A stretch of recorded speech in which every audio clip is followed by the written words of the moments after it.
Hello, Cinema Makeup School students, friends, and family. Mary Lou Mandel here with another industry interview. Today, I'm excited to bring you someone who has done pretty much everything in the industry. TV, film, fashion, Broadway, newscasts, the Olympics, everything. I'm so excited to have her on the show. Thank you for joining us, Kris Evans. Hello. Thank you. Thanks for having me. I'm very excited. Nervous, but I'm very excited. Nothing to be nervous about, but I am excited to talk to you. And I know I didn't even list like half of what you've done because just in our little pre-interview was like, oh, you did that also and this also. So I cannot wait to hear about it and hear what you've got to share with the students. So first, let's start with, as I do with all the guests, your beginnings. What got you into the makeup industry? Well, I went to school for a while in Europe, and I was in Amsterdam studying fashion, studying a painting of the 17th century, don't ask, and then went to London and started really theater. And I was lucky enough, I hooked up with, this sounds crazy, it was through Syracuse University, but hooked up with the costume designer of the Royal Shakespeare Company and kind of took me under his wing, and I started doing research and all this. I mean, I'm from Cincinnati, Ohio. I'm a kid from the Midwest. I mean, this kind of stuff just doesn't happen. And I went to the embassy in Paris and toured with one of the RSC companies, Henry V. This is, way back when. So when I came back to the States, I didn't know what I wanted to do, and I was kind of lost. And so I got a call to ask if I wanted to be a teacher assistant at Syracuse University for my master's degree. And I went, well, okay, I don't have a bachelor's yet, but sure. And they said, well, you can do both at the same time. So with that, it was costume design. So I taught costume design and went to school and got my master's degree. And the reason why I say all this with makeup is that because I was designing shows, somebody had to do the makeup and the hair and all of that. So I kind of was just thrown into all that. And we did everything. I mean, we did musicals, we did Shakespeare, and I was sewing in the costume shop. Syracuse Stage has an amazing repertoire company. So I was working with designers coming in from New York, helping them, because I was the graduate assistant, and teaching and going to school all at the same time. So it was an incredible lesson. And I was teaching costume history. So I learned all kinds of periods, which of course for makeup and hair is vital and so important. Anyway, cut to, I did that. I finished, I came back home and I thought, okay, now what? And the University of Cincinnati called, I know this is crazy, out of the blue, and offered me a job to teach fashion design, which I'd never done, honest to God. And I went, okay, what am I gonna do? So I taught University of Cincinnati for 2 years, fashion design. And at that school was a woman named Lena Kaliva, and Zoe Hay and Brad Look and Polly Luke and all these guys who are in our union, who are, Zoe Hay does This Is Us. I mean, Brad, these guys are now in our makeup. They all were trained by this Russian woman who started this hair and makeup program. And I was like one of the first ones before they ever came. So I would teach during the day and at night go and help Lena with the wigs and all this stuff. She was amazing. She'd been head of Moz Films in Moscow for like 20 years.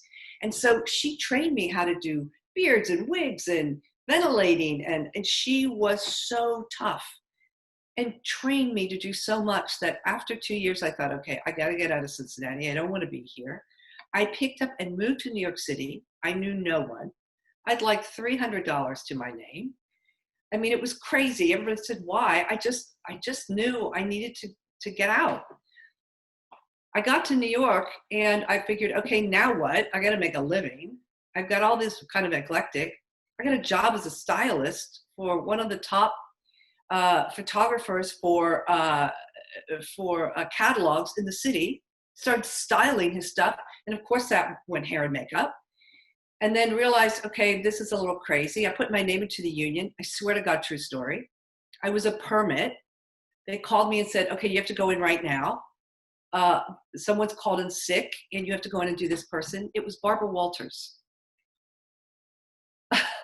So my first client in the makeup world was Barbara Walters. And I stayed with her for 2 years. And that's how my career started in the makeup. I swear to God. But the reason why I tell you all this beforehand is it prepared me to really know, to kind of fly by the seat of your pants. I mean, this is one tough cookie, Barbara Walters.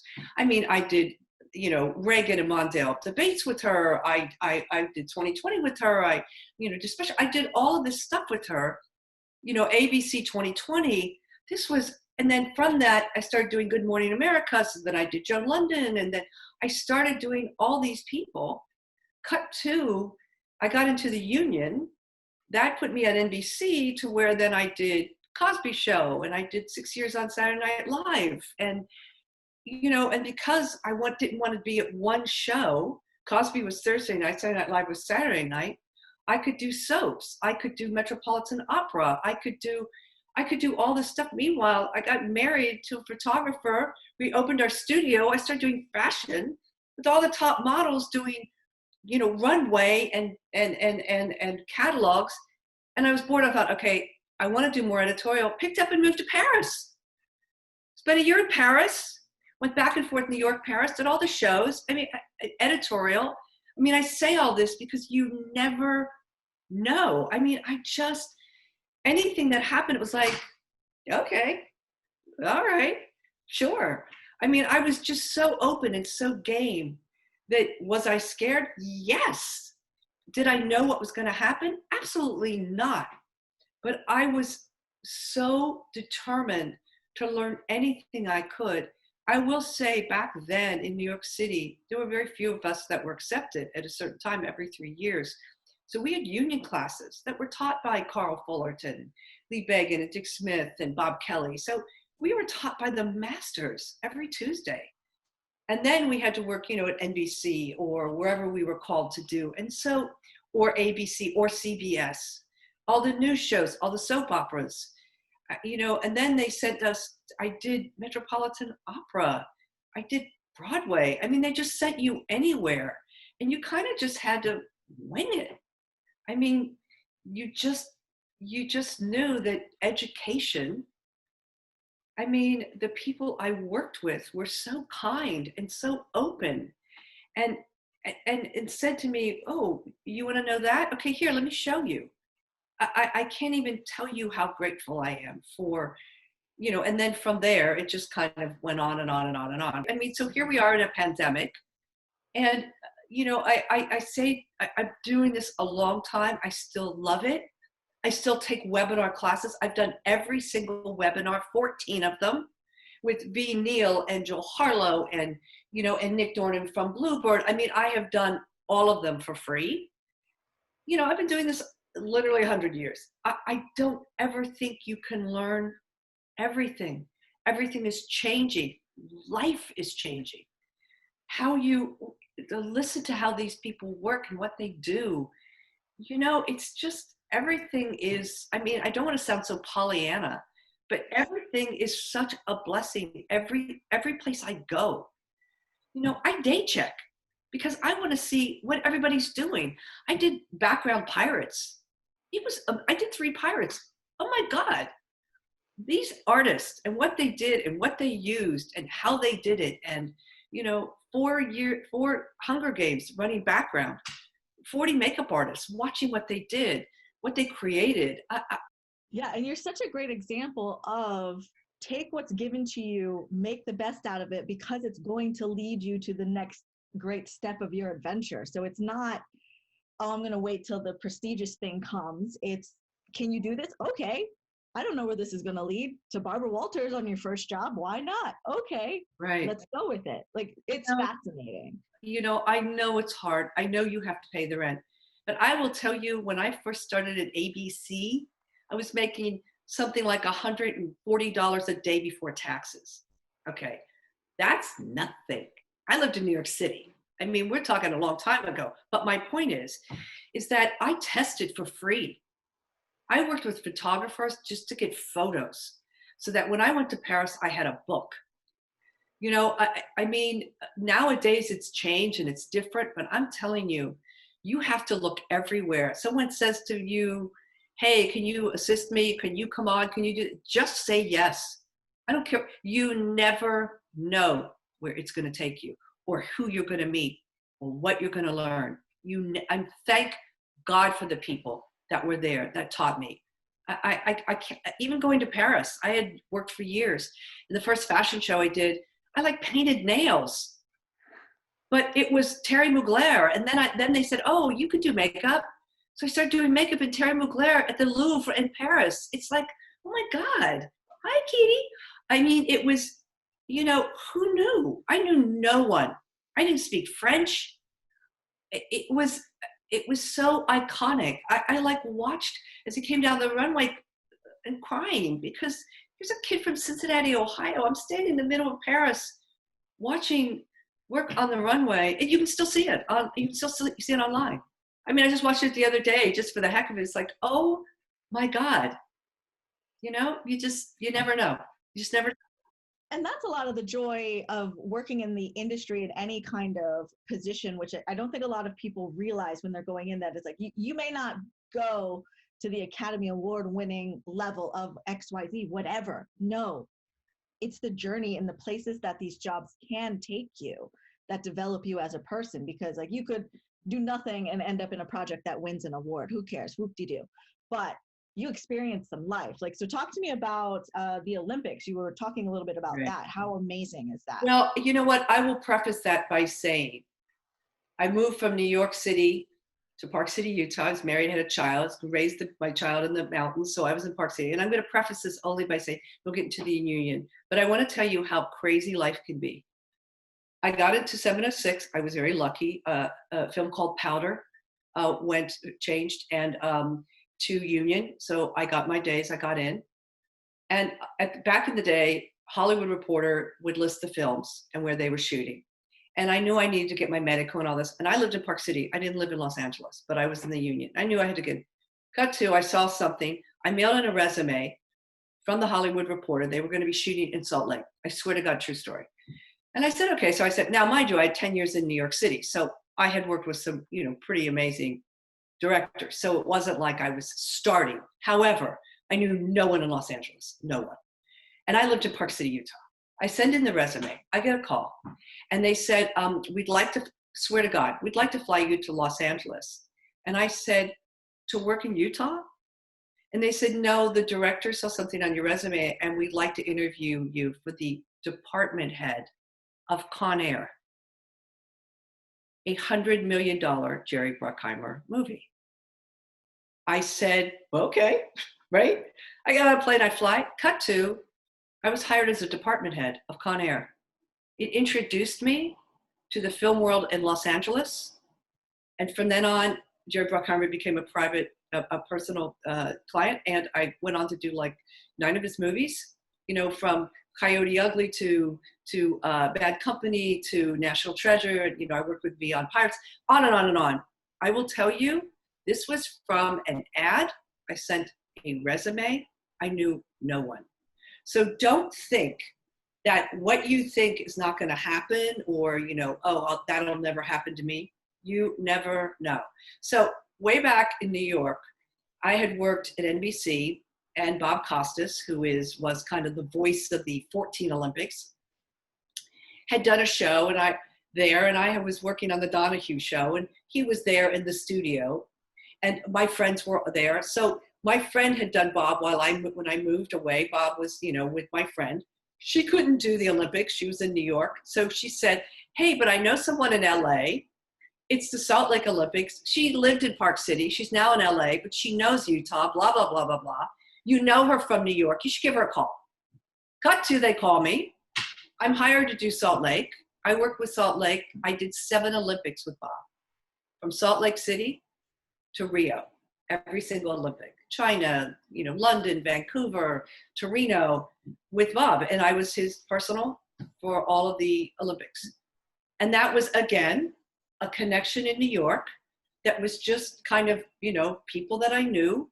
So you just never know where you're going to be. And then when I went to work with Bob, because it was the Olympics, it's sports and so forth, but because I'd worked in the entertainment business, I knew lighting and all that kind of stuff. So I was well versed in what to do with the studio and all that kind of stuff to bring that to, working with Bob to help him look a specific way for the Olympics because 40 million people.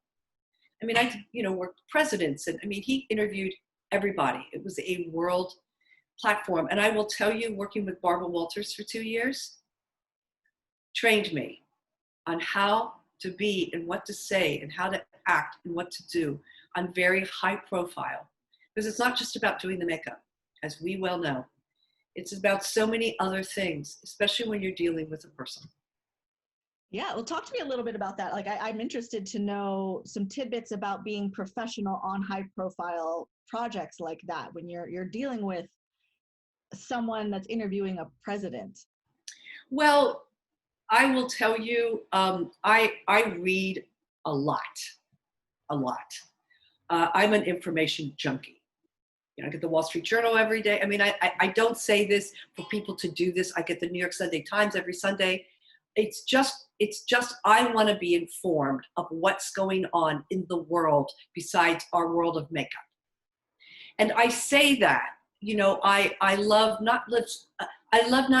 just listened to a BAFTA webinar with Sam Mendes for 1917, and the producer and the writer, and they're talking about how they shot it, what they did, and how they did the script. And I listened to other webinars of what's happening in the world and politics, because when you go to these platforms, when you're dealing with these people, with the presidents, whatever, it's not that you chit chat about what's going on in the world and what you've read, but when they're interviewing them, when they're talking, you don't really say anything, but you're on the same page as far as what's happening in the world. You don't just talk about, what the new color of eyeshadow is. And I don't say this to be pretentious, but it's really important that we're in touch with worldly things, so that when you do a project for whatever it is, they're bringing young writers in, that there's a lot more of what's going on in the world as far as our youth and, binary and, and like with Pose and Ryan Murphy's what he's doing. There's so many things happening in platforms that I think it's vital that we understand where the world is today and what brings those kinds of designs. And, I was just, this is crazy. Sassoon does a free online thing, about cutting hair. But before he does all that, Mark Hayes is the director. He does this whole thing on introduction of the Bauhaus and the 100th anniversary of Bauhaus and the 50th anniversary of Vidal Sassoon, or 65 years, and meshing it together, and the artist Johanna Itten, and the elements of color and how it works with hair and makeup and the world and design. It's fascinating. And when I was teaching design, Johanna Itten was one of the artists that I used. Joseph Albers, the elements of color was what I used when I was teaching color and design.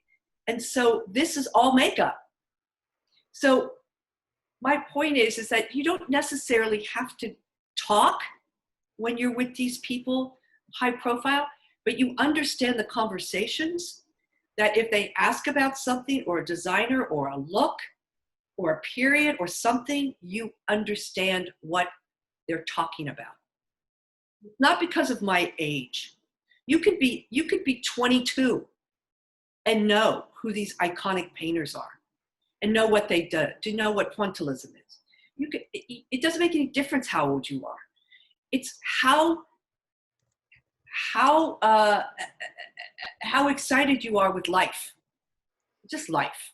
So sorry, I could go on and on. We could speak for hours. I mean, oh my God, I love this stuff so much, because there's so much to every industry, not just makeup, than just the technique of your industry. So it's not just like, I like blue eyeshadow when I'm working on, people. It's, where did this come from? Why are we doing this? What is the bigger context? What is the historical relevance of the event that you're in? Like, as a human, you need to be educated and knowledgeable and aware of what's going on in the world around you, so you aren't just standing in a room like holding a brush. Right. Well, I will tell you, teaching costume history for 8 years, that was also makeup. So when I do period pieces, I mean, I did Rum Diaries, that was 1950s. My first film, Cotton Club, was 1920s. I did Once Upon a Time, which was everything. I mean, it was fantasy, it was period, it was straight, it was beauty, it was prosthetics, it was tattoos, it was everything across the board. And and you had 8 days. When I did 3 years of it, we did 22 shows. Okay, that's a lot of work. And we did everything from Disney. We did Aladdin, we did Camelot, we did every kind of period you could think of. And when you're sitting in these production meetings and you're talking to the writers and you're talking to the director, and you're talking to the producers and the actors, and they're saying, oh, and the costume designer, Eduardo Castro, who is a genius. And you see these period pieces and you see the clothes that he's doing. And you're saying to him, oh yeah, that reminds me of such and such. Very quickly, we did something for Carney's one episode. And I went in and I said to Eduardo, it's kind of a weird, freaky, thing. It kind of reminds me of, Fellini, the clowns. He goes, oh my God, yes, that's what I was thinking of. And, he said to me, Fellini, the clowns. I go, yes, right? That weird. And we both knew exactly what we were talking about. So from there, we took that feeling and did these Carnies thinking of Fellini, the clowns. It was so bizarre and so beautiful for a TV show that, regardless of what people knew or they knew it was from Fellini's clowns, it didn't make any difference.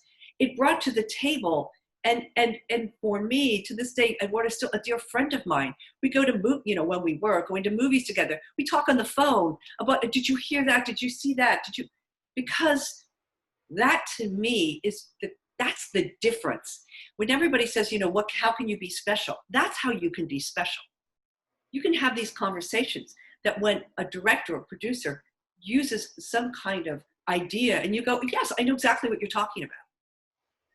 And they're talking about certain things or, that they saw an image, exactly what that image is.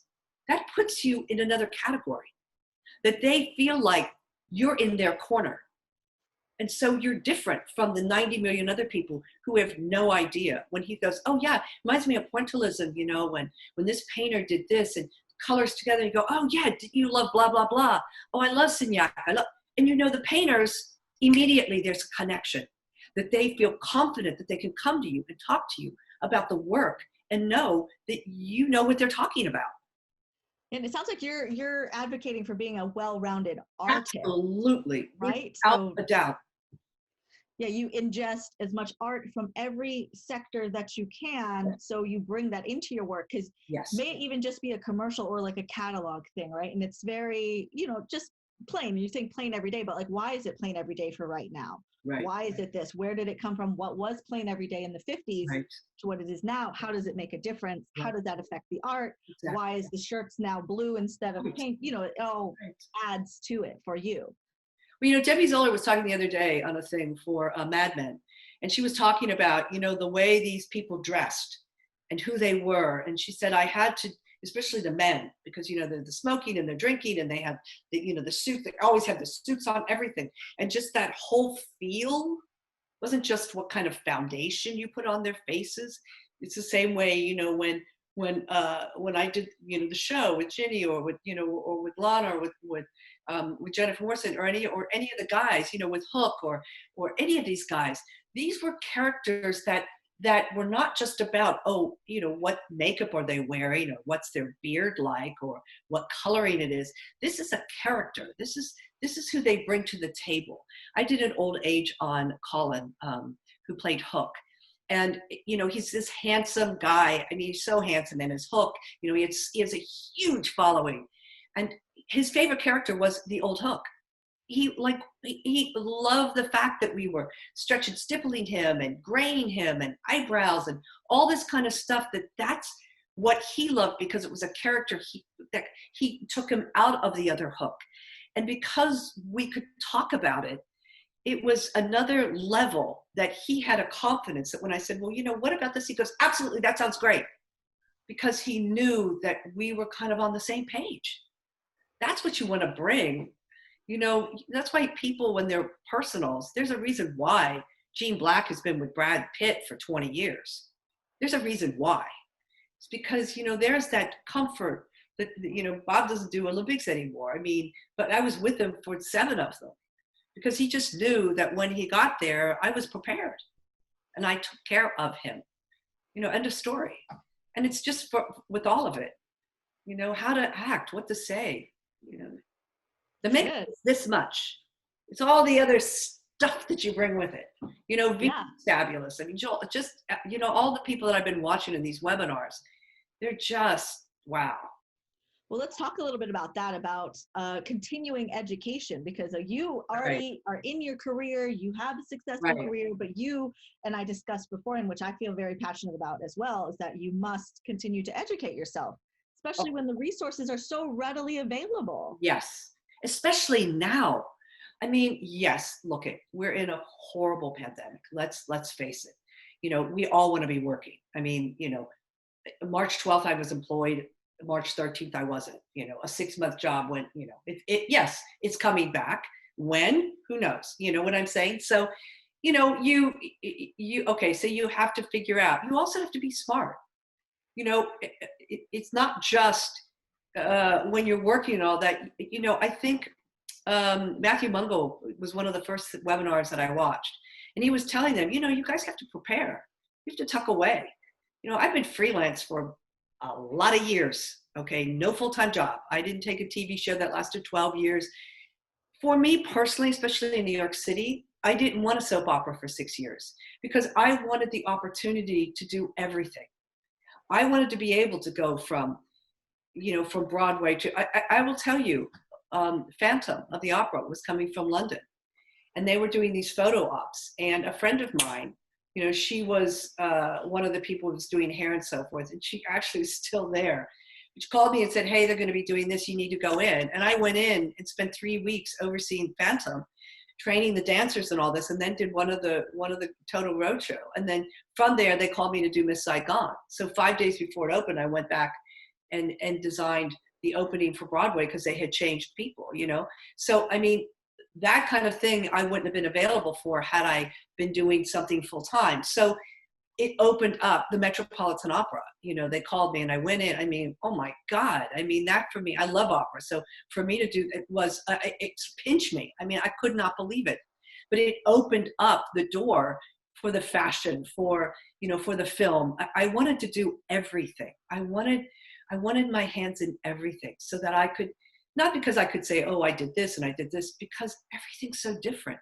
Not to say that I'm, an expert at anything by any means, but 6 years on Saturday Night Live, when it's live, let me tell you something, that separates the men from the boys. So, you have to really be on your game. And so it's the same way with education. Every job is an education. You go work background and you come on with 25 makeup artists. I mean, I was doing a pilot, unfortunately didn't get picked up, called Gone Hollywood. It's 1970s. I had 25 makeup artists, and they all said, oh, the guys, they have sideburns, don't worry about it. Well, they were coming from a 1940s show, so none of them had sideburns. In 1970s is all sideburns. So we had 400 extras, 200 of the men with sideburns. So 25 makeup artists, I booked. So just that, I had people creating floaters, which are, I mean, and I could go on makeup wise, but there's so many things that I did floaters on Wild Wild West. So that taught me how to do floaters, so that when cut 2 years later, when now I'm on this and it's like, okay, I got to do floaters, I know how to do them. I know what it takes. I know how to set it up. I know how to do the crew, because this was all learning from when I was a background doing Wild Wild West, doing floaters. And what are floaters? Floaters are when you do sideburns, and they're on lace, or you can hand lay them. But when you have a ton of people and there's background way far in the back, you literally take, hair and you lay it with glue, and then you take acetone and you float it off the board and spray it with a crystal clear spray, and then you have a sideburn. Doesn't have any ventilation, doesn't have anything. But those sideburns, then when you have 200 extras and they're doing a room of a ton of people, and you need people and you just need a blur, these are definitely not for the principals. But when you need lots of people and you can see that there's no sideburns, when there's a floater and there's that silhouette, you see it. Those are floaters. But So I mean, and I'm sure, in their school, in the school, they'll talk about that when they're talking about hair work. But my point is that had I not done that I would not have learned how to do it. Cut to this going, okay, we need. The other thing I want to say is when you're the department head and you're talking about money and hiring and what you need, and you're talking to producers who don't want to spend the money and don't want to hire the people, when you come in with the knowledge of saying to them, okay, we could cut back this much time if you hire these people to do this, this, and this, when that big day comes, we'll have those people in and out in no time. When you can talk that language of this, you get so much more than we go, well, I'm not sure. They don't want to hear that, especially when we go back now. It is going to be a completely different ballgame. They're going to want people that are experienced and knowledgeable to do this, because now time is going to be spent for sanitizing, for setting up the trailers, but we're going to be coming in early. There's not going to be as many of it, blah, blah, blah, blah, or there will be. Who knows? I don't know. You're seeing all of these different things, so you don't really know exactly what it's going to look like. But with that, knowledge is power. Education is power. And they're going to want people that when they go in, it's going to be clockwork, because there's not going to be any room for, well, I'm not really. They don't want to hear that. They want them in and out of that chair. They want to shoot it and they want to get out. It's been echoed across all of the interviews that we've been doing since the pandemic started, that with all these makeup department heads and industry professionals is right. Knowing your stuff, right, and being confident about it. Yes. And very, very importantly, understanding the budget. And I think that's that's something that a lot of folks will be intimidated by because they maybe haven't experienced it yet, but learn. Do you have any resources where somebody can learn about budgets, even if they're not the department head? Well, I will tell you, again, I go back to, I don't care if you're working for free. If you have an opportunity, and I tell people, I really do. I say to them, hey, if you have a question, email me. Listen, let me tell you something. Everything's been done. I don't have the secrets that, no one else needs to know. I mean, come on. I jokingly say, by the time you get to the experience I have, I'll be dead. So, I mean, it's not like I'm worried that you're going to come in because you know what, if that's the case, then I need to see where I am. Then I need to see what I need to do to up my game. I did a webinar on Procreate, what they're doing online, of stuff of creating characters and the computer. I mean, Alexi, what he did and all, it's just phenomenal. So there's also, the internet, which I got to tell you, I'm a dinosaur in that. I mean, I'm learning. It's very important to me, which is why I'm doing these classes. But, nowadays we used to do, please, honey, I remember we did Polaroids. I mean, you want to talk about Stone Age. And then now it's, now you take it from your phone and it's wireless and it goes to the printer and it's, that kind of stuff. You need to know all of that stuff. So that's the kind of stuff you can learn, how to do, a call sheet, how to read a schedule, how to read, this kind of stuff. You can Google and say, okay. And I mean, come on, you have Google, you have the internet. When we started, I had nothing. I mean, I went to Bob Kelly and sat in the room with a bunch of women who were ventilating. None of them spoke English. God bless them. They're all Puerto Rican. I was in New York. I sat in there and they were all talking about the Mexican soap operas. They were the coolest. And I sat and ventilated with them. Bob would say, hey, if you want to come learn, come sit with these ladies. They'll teach you.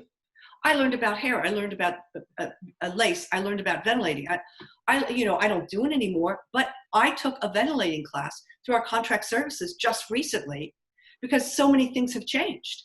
And I got to tell you, it was, believe me, I know I don't want to ventilate, but to know how, to know when you get that hair work, to see how it's made, to see what lace it is it film, is it theater?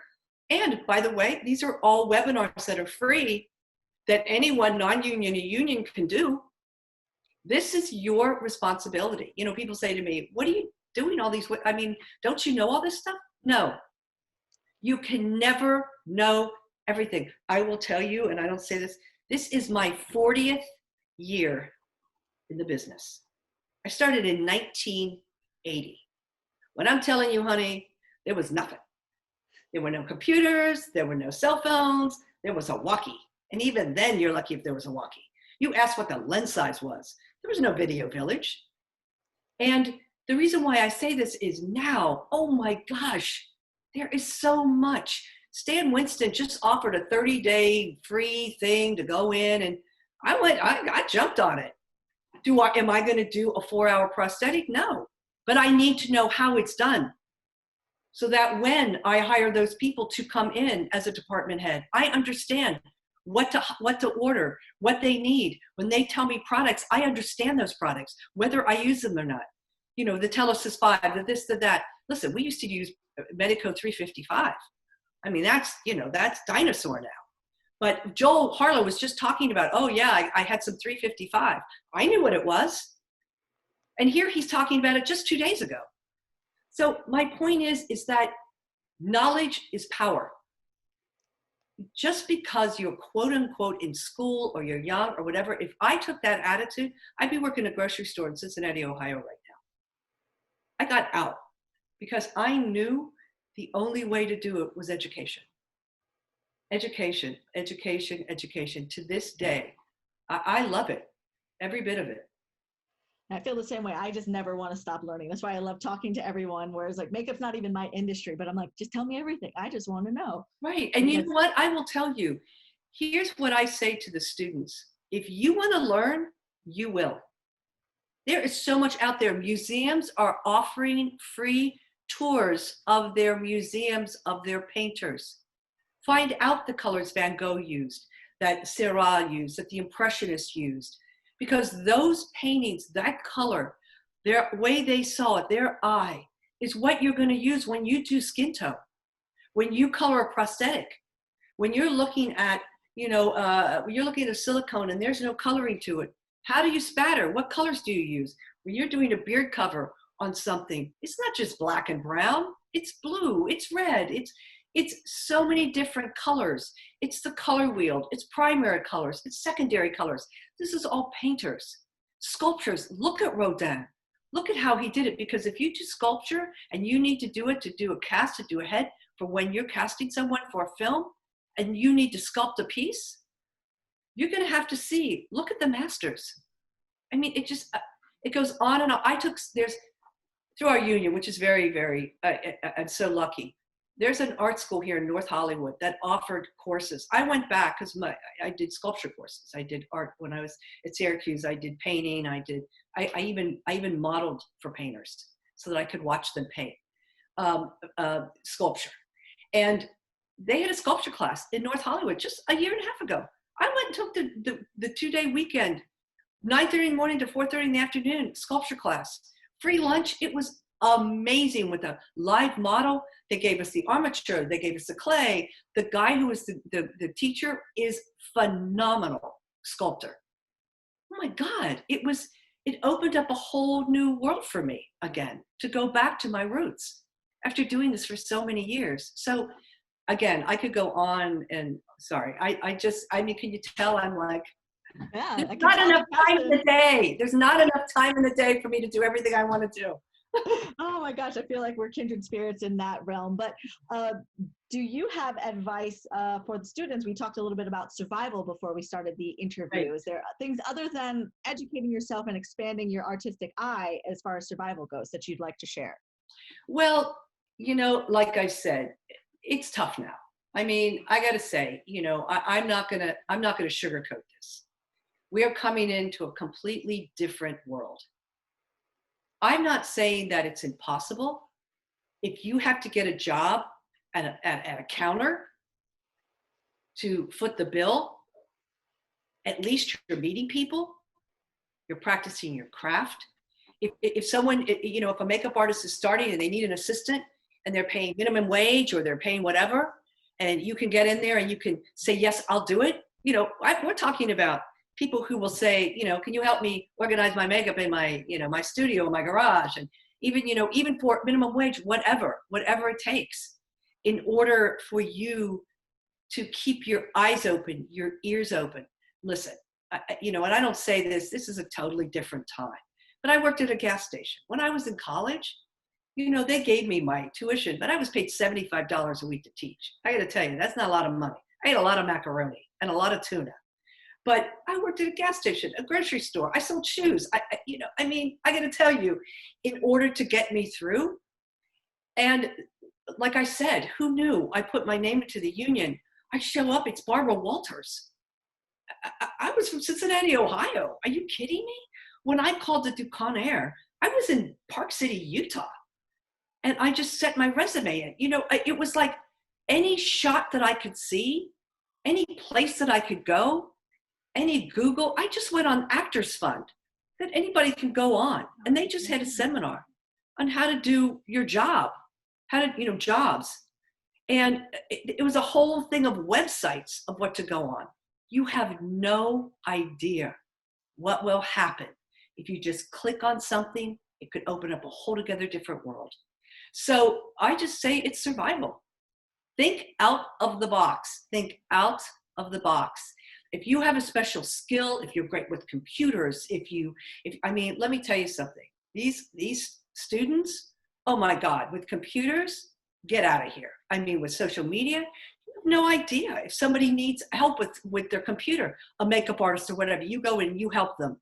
Hey, I heard about a blah, blah, blah. You have no idea where this will lead you. None. Keep yourself open to the opportunities and be there and be aware of what's going on.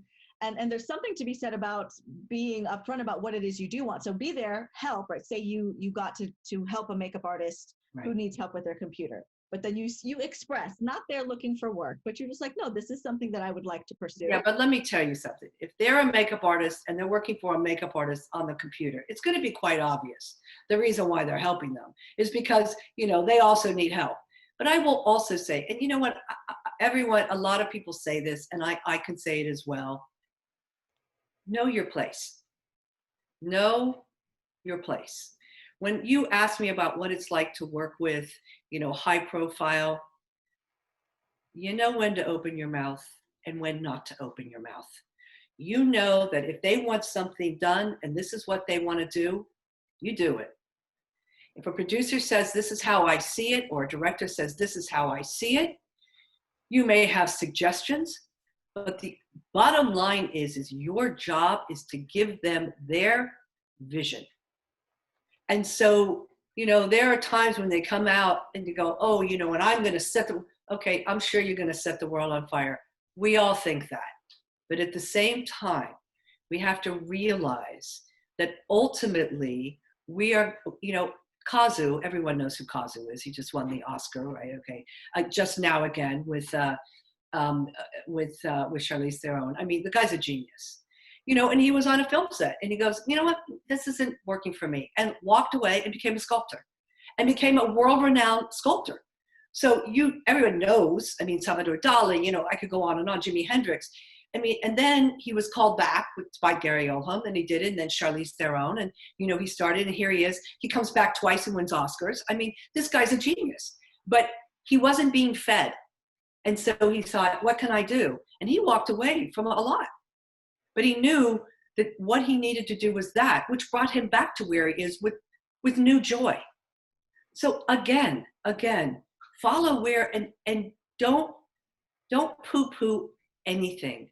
You never know. You never know. You never. Wonderful advice. Is there anything else you'd like to say to the students before we part? You know what? I will say this. If you are not passionate about what you're doing, and I don't mean for the fame or the money or who you know or what sets you're going to be on or what plane you're going to fly on or any of that, because for me, the bottom line has always been the work. It has always been the work. For me as an artist, it has always been the work. I was accepted into the Motion Picture Academy. I was so honored because my peers had realized that I loved what I was doing. Things that you do. And I only say that not because of the Academy. I just, these are people that I look up to. But it has always been for me, even when I'm there, when I'm looking at work for the Academy or whatever, it is still always about the work. And if you don't have that passion for the work, when it gets tough or does I don't know, then you know what? Go work for else. I got to tell you, don't waste your time, because I am not going to tell you it's easy. It's not fair for me to go, oh yeah, it's not. It's tough. But anything worth it. Nothing is, you get breaks, but nothing is worth. And I will tell you, when you think it's not going to be possible. And when I was at a fashion show years ago in Terry Mugler in Paris, where I was standing in the wings on the Metropolitan Opera. And 10 years before that, I was in standing room only, paying $10 as a student because I didn't have the money. And now I'm standing in the wings and I'm watching my makeup. And I'm standing at the Louvre in Paris. It's gonna make me cry even now. And I'm watching my work. I'm a kid from Cincinnati. I can't even tell you what it gives me. I mean, Phantom of the Opera, to sit and walk. I can't even tell you what that means. That just makes me move forward to something else. Hunger Games, to watch the movies Pirates and go, wow, I was part of that. I remember when I was there. It's as the work, the people that you admire and that you see. I can't even tell you. That's what does it day after day. After 40 years, that's what does it day after day after day, is that. That's what you have to bring to the work.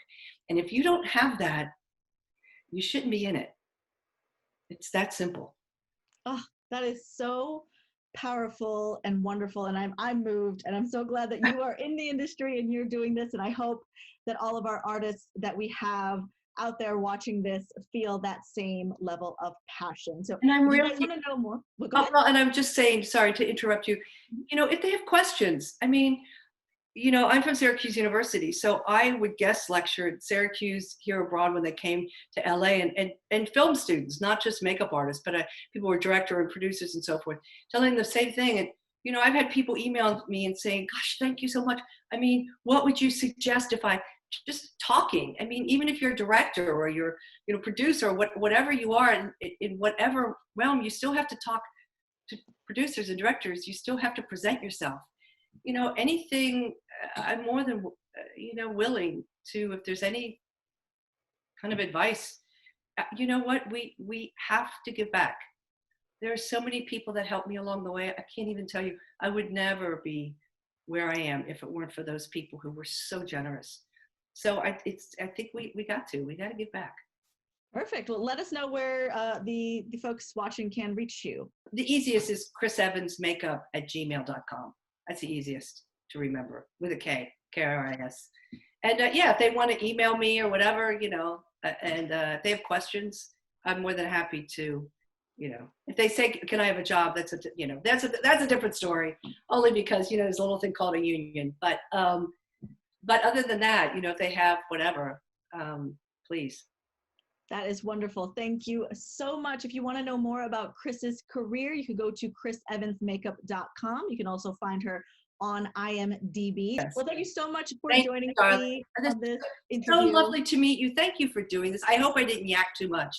Oh, no, it's so great. And it's such good information. And I can't wait to possibly have you at the school once the world opens up again. Oh, yeah. And if you guys watching are enjoying these interviews, if you're getting anything good out of it, please, please, please let me know. I love putting these interviews together for you, and we will catch you guys in the next one.